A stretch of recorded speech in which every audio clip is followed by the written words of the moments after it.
Top choice daw ng mga Fernandino bilang city mayor ang nagbabalik politika na si Attorney Oscar S. Rodriguez. Ito ang resulta ng pinakahuling survey sa San Fernando na isinagawa ng Independent Pollster Solidarity Against Fraudulent Elections o SAFE 2022 Philippines noong February 3 hanggang February 8. Ang SAFE 2022 Philippines ay isang independent, non-stock, non-profit, research at think tank institute na nagsasagawa ng public at private surveys at consultancy services sa politika at negosyo. Isa rin itong Vigilant Voters' Rights Organization. 10% ng higit 190,000 registered voters ng syudad o halos 19,000 katao ang tinanong kung sino ang kanilang ibobotong presidente, gobernador at city mayor at bakit. 25.34% o higit 4,800 na Fernandino ang nagsabing si dating City Mayor at Pampanga 3rd District Representative Oka Rodriguez ang kanilang iboboto. Pumangalawa naman si Liga ng mga Barangay President at Barangay Dolores Captain Vilma Caluag na nakakuha ng 19.79%.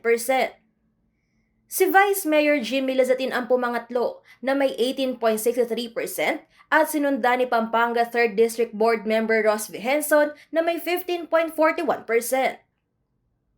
3.84% ang boto kay Sandy Kiwa, habang 16.95% ang undecided pa. Si Rodriguez din ang nanguna sa The Voice News Weekly Online Survey, kung saan 59.93% ang nagnanais na maging alkade siyang muli ng syudad. Sumunod sa kanya si Henson na may 38.55%, Lazatin na may 0.73%, Kiwa na may 0.45%, at Caluag na nakakuha ng 0.34%. Kabilang naman sa mga naging batayan ng pagpili kay Rodriguez ng mga Fernandinong lumahok sa survey ay ang name recall, ang kanyang pagiging world-class city mayor, ama ng cityhood ng San Fernando, scholarship program para sa mga kabataan, at local and international awards sa good governance. Si re-electionist Governor Dennis Pineda pa rin ang napupusuan ng mga Fernandino sa pagkagobernador batay sa SAFE 2022 PH survey.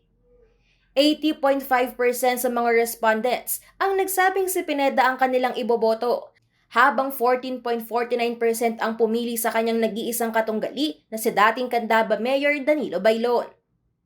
80.43% naman ang nakuha ni Pineda sa The Voice News Weekly Online Survey, habang 19.57% ang boto kay Bailon.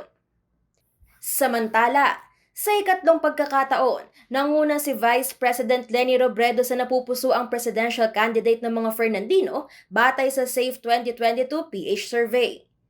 Kabilang sa basehan ng mga respondents ay ang good governance, COVID-19 response, integridad, proven leadership, karanasan at achievements. 41.2% na higit 19,000 Fernandinos o 7,856 na botante ang nagsabing si Robredo ang kanilang napipisil na magiging susunod na Pangulo ng bansa. Sinundan siya ni dating Senador Ferdinand Marcos Jr. na nakakuha ng 23.8%.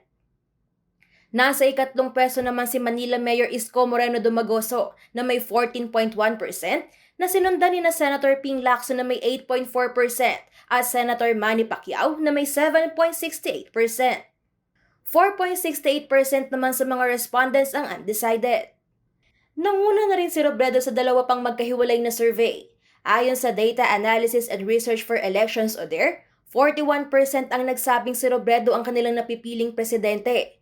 Isinagawa ang survey noong December 27 to 31, 2021 hanggang January 3 to 7, 2022 sa Angeles City. Ang isa pang survey naman na ginawa noong January 29 hanggang February 5, 2022 sa Ciudad San Fernando ay ang The Voice News Weekly Online Presidential Survey. Batay dito, si VP Leni pa rin ang napupusuan ng mga botante, kung saan nakuha nito ang 65.75% na sinundan ni Marcos sa 26.06%. Simula nitong Enero, 4 na beses nang bumisita si Robredo sa Pampanga. Dumalo ang pangalawang pangulo sa ribbon cutting ng kanilang campaign headquarters sa Ciudad San Fernando at distribusyon ng antigen test kit sa city government ng Angeles.